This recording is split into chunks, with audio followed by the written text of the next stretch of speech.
Okay, so today we're tackling a really provocative idea about the US-Israeli campaign against Iran.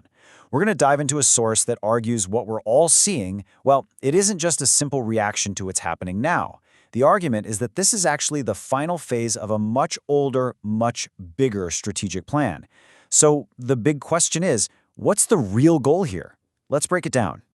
You can't miss it, right? The headlines are everywhere. We're seeing military strikes against Iran. It feels like a sudden, pretty major escalation, and it's all over the news. And, on the surface, it just looks like the next chapter in what's been a really long, really tense story. But what if it's not that simple?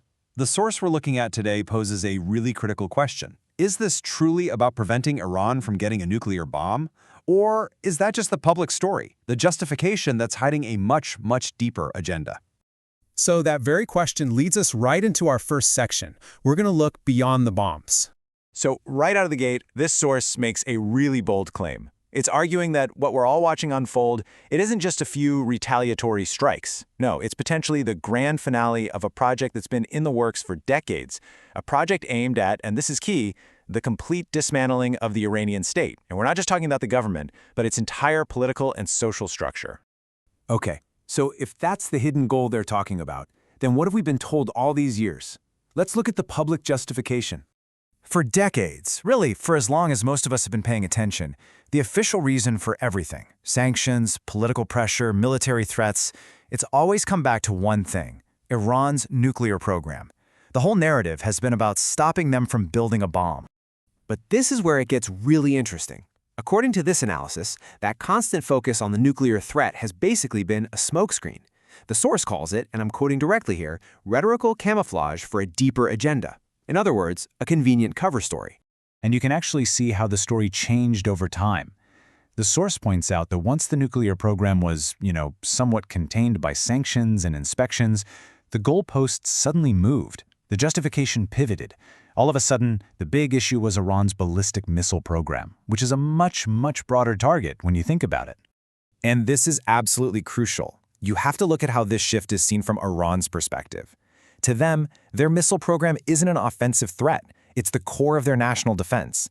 So when the demand comes to dismantle it, that's not just a point for negotiation. It's seen as a demand to give up their ability to defend themselves, to basically surrender their sovereignty. So this shifting justification brings us to the next piece of the puzzle, what the source calls the hidden logic behind what's happening right now. The argument here is that you just have to look at the targets that were chosen. We're talking command and control centers, places tied to the very top leadership. That suggests the real intent isn't just to punish them or, knock out some military gear. The source uses a really chilling word for it. The strikes are decapitative. They're designed to cut the head off the snake. And this brings us to a term we've all heard before in foreign policy, right? Regime change. It's pretty straightforward. The replacement of one government with another. And yeah, often by force. It's a playbook that's been used many times. The thinking is, just swapping out a few people at the top, that's not going to be enough to get the job done. It's like cutting the top off a weed. The roots are still there.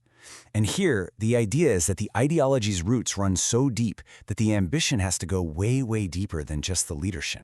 And this brings us to the absolute core concept of this analysis.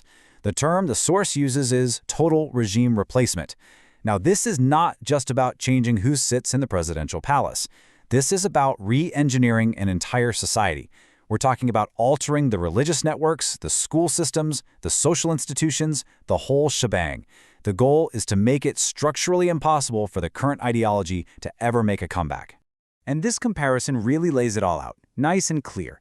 Think about it. Regime change, what we saw in places like Iraq or Libya, that's about targeting the top leadership to change government policy. But total regime replacement, what this source says, is the ambition for Iran that targets the entire societal ecosystem to change ideology and culture for good. I mean, it is a completely different level of intervention. So you have to ask, why Iran? Why this massive level of ambition?